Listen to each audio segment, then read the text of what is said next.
First, open ChatGPT website. Write this prompt.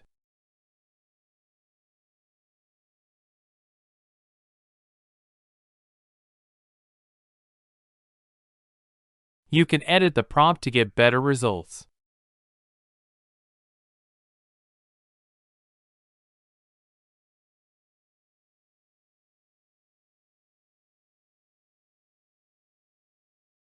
Run the prompt by clicking here.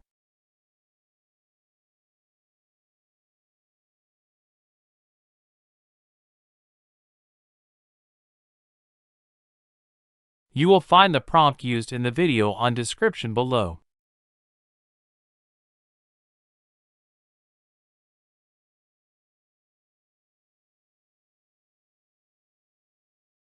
Thank you for watching, and don't forget to subscribe if you liked the video.